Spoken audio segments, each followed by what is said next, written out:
बलगम जब आपके अंदर जम जाती है, आपकी छाती में भी दर्द होती है, आपकी कमर में भी दर्द होना शुरू हो जाती है, अक्सर औक़ात आपके कान बंद हो जाते हैं, आपके सर में शदीद किस्म की दर्द होती है, ये बलगम के जमा की वजह से होती है। जब बलगम अंदर ठहर जाती है किसी न किसी वजह से, मिसाल के तौर पे आपको नज़ला हो रहा है और आपने कोई ऐसी मेडिसिन खा ली जिसने बलगम को वहीं पे रोक दिया। अक्सर एलोपैथिक मेडिसिन जो हैं, एंटी एलर्जिक मेडिसिन, वो आपकी बलगम को रोक देती हैं, वो निकलने नहीं देती। जब नज़ला होता है और हमें छींकें आ रही होती हैं तो बलगम खारिज हो रही होती है। इसी तरह से आपकी बलगम जो है वो आपके पेशाब के ज़रिए भी कुछ ना कुछ खारिज हो जाती है। लेकिन जब हम कोई ऐसी एलोपैथिक मेडिसिन लेते हैं जो बलगम को अंदर ही रोक देती है, तो उसके फिर ऐसे साइड इफ़ेक्ट्स आते हैं कि हम सोच भी नहीं सकते। हमारे कान बंद हो जाते हैं, हमारी आँखों से हर वक़्त पानी आता है, हमारी छाती में जलन होती है, खाना खाने को दिल नहीं करता, भूख नहीं लगती, बहुत सारे मसाइल होते हैं। टाँगों में दर्द होना शुरू हो जाती है, हाथ-पाँव सुन्न होने लग जाते हैं। मतलब एक आप ये कह सकते हैं, जिस तरह से गाड़ी में मोबिलाइल की जगह पे आपने पानी मिला दिया साथ में, तो आपका इंजन क्या करेगा? उसी तरह से आपके अंदर खून के अंदर जो है वो बलगम जब मिक्स हो जाती है, तो आपकी पूरी बॉडी के ऊपर उसके बहुत ही बुरे असरात जो हैं वो आते हैं। आपके हाथ-पाँव में जलन होना शुरू हो जाती है। और इसका इलाज क्या करते हैं हम अक्सर ये करते हैं कि हम डॉक्टर के पास जाते हैं जी, अलग अलग मसले के लिए। सर दर्द के लिए हम अलग से मेडिसिन लेके आएंगे, हाथों और पाँव की जलन के लिए अलग से, सीने की जो जमा है उसके लिए अलग से सिरप लेके आएंगे, मतलब हर चीज़ की हम अलग से मेडिसिन लेके आएंगे।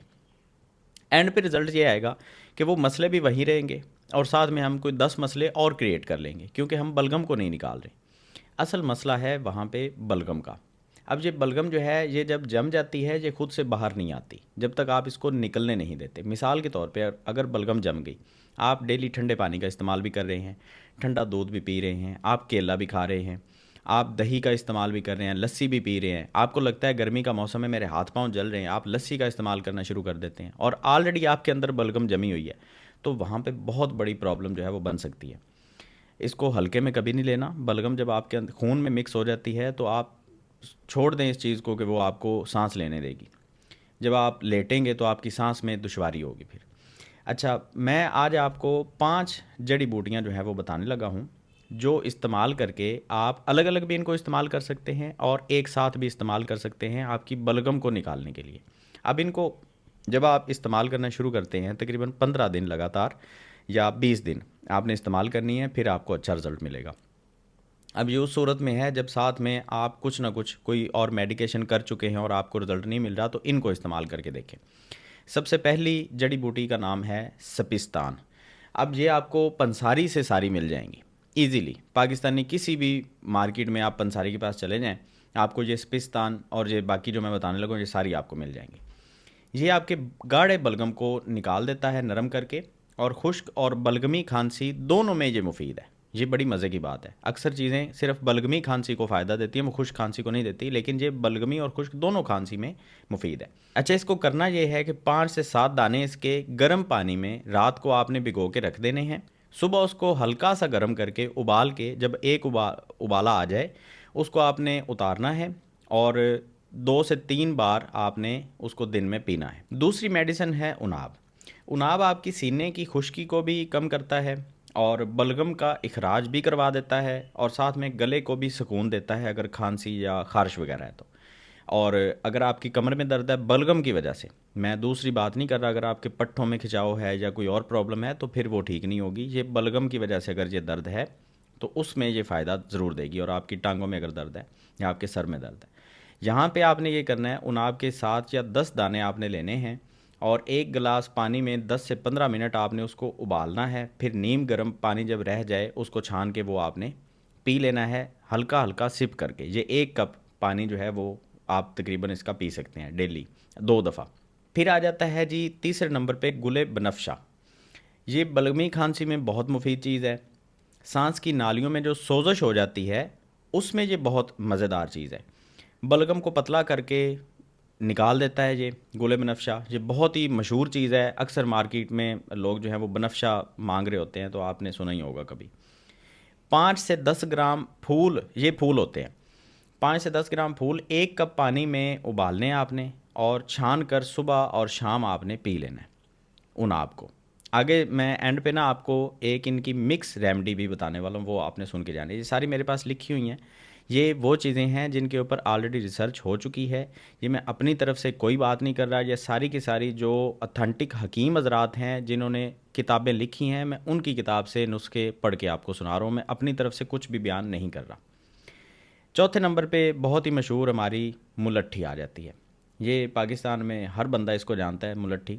ये वैसे तो स्किन के लिए भी बहुत मुफीद मानी जाती है, लिकोराइस इसको बोलते हैं इंग्लिश में। और लिकोराइस एक्सट्रैक्ट जो है ये इवनटून सी क्रीम के अंदर भी मौजूद है, और भी बहुत सारी जो मशहूर क्रीम है उनके अंदर भी। और ये आपकी स्किन को साफ़ करने के लिए, पिगमेंटेशन को ख़त्म करने के लिए इस्तेमाल की जाती है। गले को भी साफ़ करने के लिए ये जो हमारे नाथ खां भाई हैं वो भी बहुत इस्तेमाल करते हैं। गले की खराश को कम करती है, बलगम को नरम करती है, खांसी में आराम देती है। 2 से 3 ग्राम मुलट्ठी को पानी में 10 मिनट तक आपने उबालना है। दिन में 1 या 2 बार आपने इस पानी को पीना है छान के, ठीक है।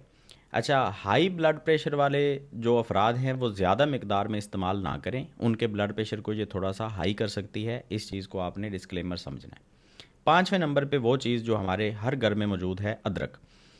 अदरक को बलगम निकालने में आप इस्तेमाल कर सकते हैं, लेकिन मैं मशवरा नहीं देता। अदरक के थोड़े से साइड इफ़ेक्ट्स भी आते हैं अगर आप इसको बार बार इस्तेमाल करते हैं, ये सीने में जलन करना शुरू कर देती है। लेकिन फिर भी अगर बलगम का ज़्यादा मसला है तो आपको और कोई चीज़ नहीं मिल रही वक्ती तौर पे, तो आप 1-2 दफ़ा अदरक का इस्तेमाल भी कर सकते हैं। बलगम को पतला करके निकालती है, यहाँ पे जो लिखा है मैं वही आपको सुना रहा हूँ, ठीक है। सांस की नाली को साफ़ करने में मुआवन है, खांसी और नज़ले में मुफीद है। 1 चाय का चम्मच कटी हुई अदरक 1 कप पानी में 10 से 15 मिनट उबालें। चाहें तो थोड़ा सा शहद मिलाकर पी सकते हैं। 1 साल से कम उम्र बच्चों को शहद ना दें। वो पानी आप दे सकते हैं 1 साल से कम उम्र बच्चों को, लेकिन उनको शहद ना दें आप। आगे इनकी मिक्स एक रेमेडी है। 7 दाने सिपिस्तान के, 7 दाने उनाब के, 5 ग्राम बिनफ्शा, गुले बिनफ्शा, और 2 ग्राम मुलट्ठी। 2 ग्राम बहुत ही थोड़ी मकदार में बनती है, ये आपने जहन में रखना है। इन सब को तकरीबन आधा लीटर पानी में उबालना है। जब पानी आधा रह जाए, मतलब 250 ml रह जाए पानी, तो आपने इसको उतार लेना है और सुबह और शाम इसको आपने इस्तेमाल करना है। 1 कप के अंदर 1 कप वो पानी बच जाएगा, ठीक है। ये जो चीज़ें मैंने आपको बताई हैं, ये आपकी बलगम को आहिस्ता आहिस्ता से निकालेंगी। जो एलोपैथिक मेडिसिन हैं वो आपकी बलगम को कभी भी नहीं निकालती, वो सिर्फ अंदर उसको खुश करती रहती हैं। इसलिए एंटी एलर्जिक मेडिसिन कभी भी अपने बिहाफ पे तो बिल्कुल ना लें। अगर डॉक्टर बता रहा है तो वो कंप्लीट एक फार्मूला बता रहा होता है।